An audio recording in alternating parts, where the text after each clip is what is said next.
I'm Pauline Allen of the Sound Learning Centre in London, and I'd like to talk to you today about anxiety and anxiety in our children, which is ever increasing, not just with our children, but with the general population as a whole.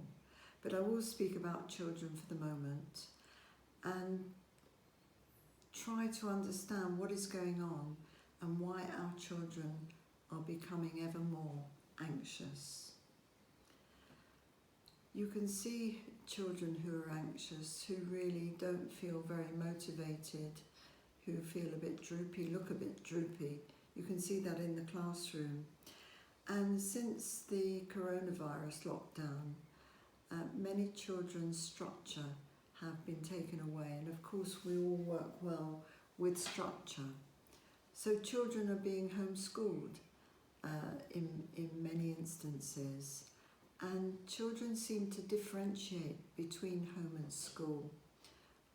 You might hear them say that you're my mum, not my teacher, object to being taught by a parent.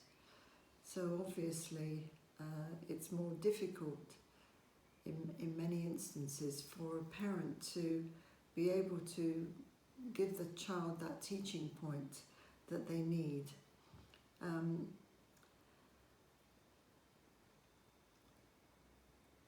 Children's routine has been disrupted, and they feel very often that they're in a difficult place.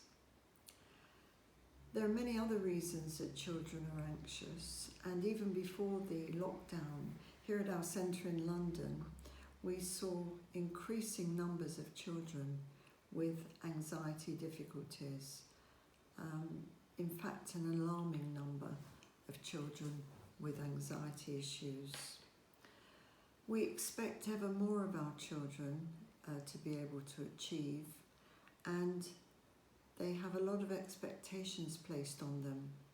Their schoolwork, their homework, peer pressure, socialisation issues, keeping up with social media, feeling that they have to make their mark.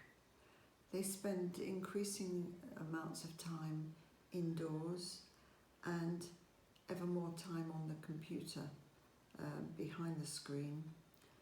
They spend more time with their mobile phones and less time doing physical activity, which seems to be quite a topic at the moment for our children to do more activity and more exercise.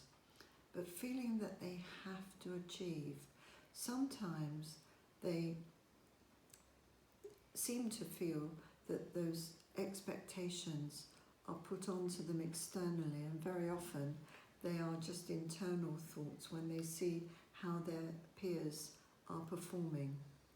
I think understanding how their sensory systems are working for them will give a good indication of why they may not be performing well.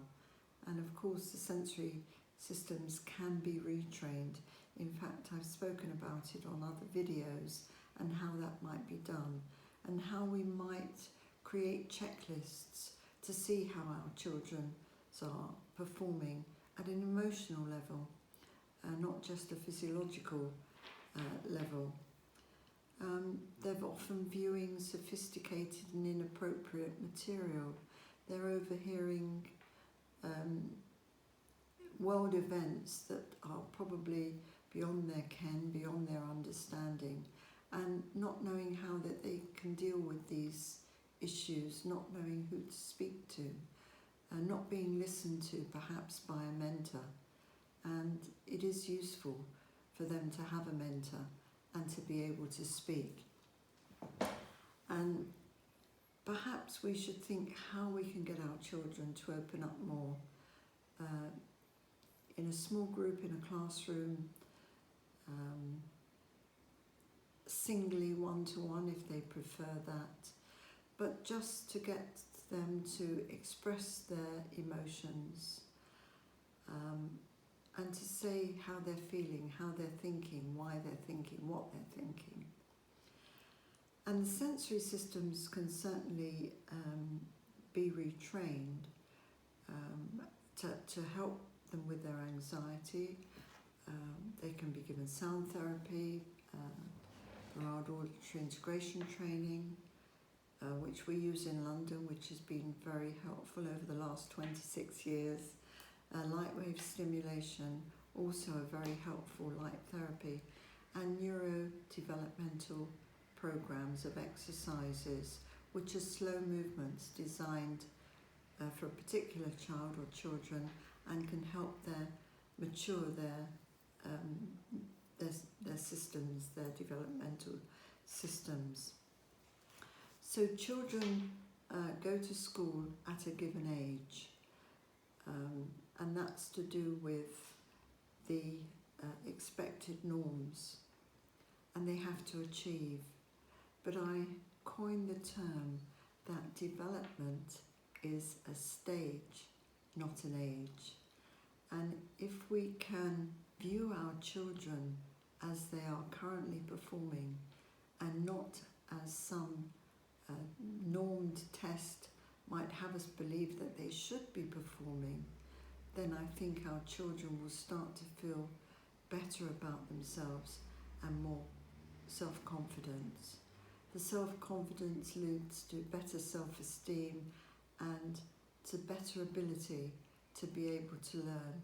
That in turn will lessen their anxiety. So before their anxiety becomes more of a mental health issue, for argument's sake, let's work on that anxiety and help our children to calm. We can give them breathing exercises, they could do yoga, and lots of other methods that can be given to help our children to be less anxious and more open and more able to learn. Thank you.